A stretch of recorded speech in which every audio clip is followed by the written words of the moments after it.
And it even doesn't matter if somebody worships a donkey, for example, and another person worships a prophet. You're both mushriks. You can't say, no, but that's not fair. He's dumb. He worships a donkey and I worship a prophet. No, both of you are what? Mushrikeen. This hadith, and Imam Ahmad narrated it, and Shaykh al-Islam Muhammad Abdul Wahhab brings in Kitab al-Tawheed. He mentions دخل رجل الجنة, a man entered Jannah because of a dhubab, because of a fly.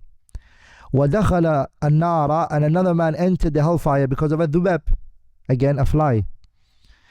قالوا وكيف ذلك. By the way, this hadith, again he's mentioning it, don't belittle a sin.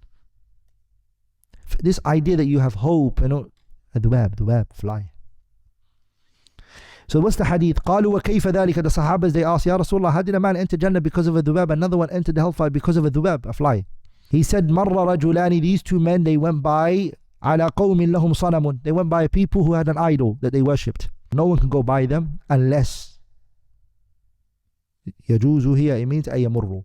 No one is allowed to go by these people who worship the idol. You can't go by them until you do what? حتى يقرب, until you find nearness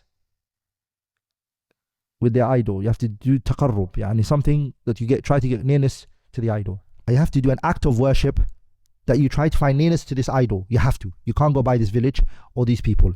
فقالوا لأحدهما, they said to one of them, قرب, hey, to try to find nearness to this idol by doing something. فقال ليس عندي شيء, he said, I have nothing to do.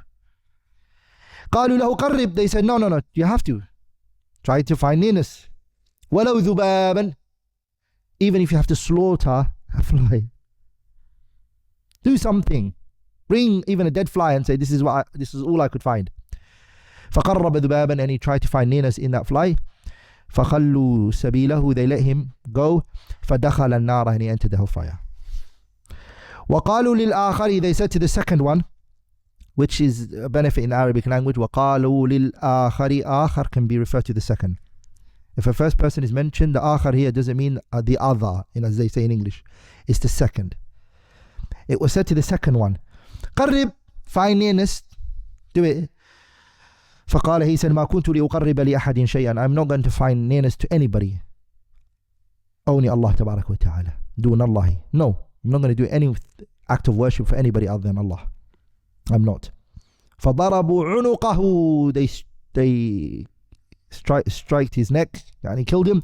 فدخل الجنة, and he entered Jannah. This hadith, the scholars, they spoke about it. First of all, this hadith shows that this was an act of worship. قُلْ إِنَّ صَلَاتِي وَنُسُكِي وَمَحْيَا. Nusuk means what? Slaughter.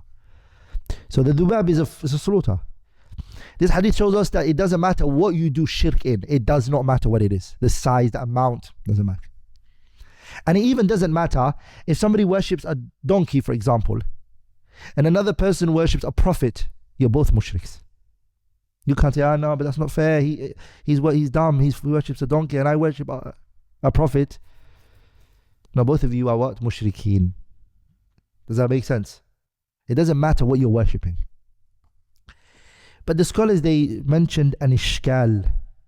And they said, this doesn't make sense. This hadith, how was the other one taken to the hellfire if this was ikrah, if he was under duress?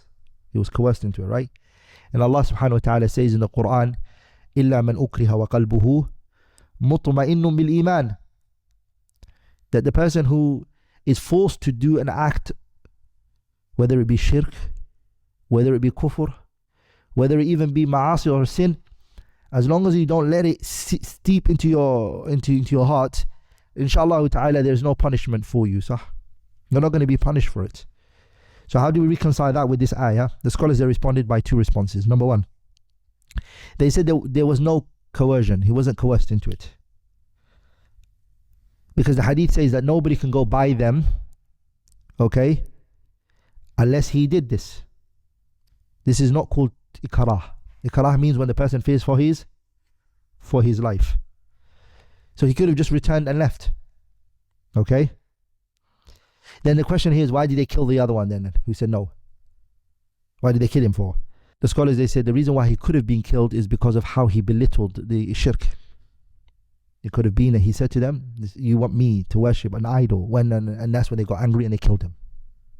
Does it make sense? That's the one view of the scholars, that they say was tasfihul lil ma'budat. He belittled what they were worshipping and what they were trying to worship, which is the idol. Another group of scholars, they said the difference is that the one who did it and slaughtered it, the dhubab, he actually meant it. It's not إِلَّا مَنْ أُكْرِهَ وَقَلْبُهُ مُطْمَئِنٌ بِالْإِيمَانِ. His heart was not مُطْمَئِنٌ بِالْإِيمَانِ. He accepted it in his heart as well. That's what some of the scholars mentioned. Like in the first view seems to be the strongest. Wallahu a'la wa a'lam. No. But the hadaf of this hadith is what? A dhubab. Something small. No.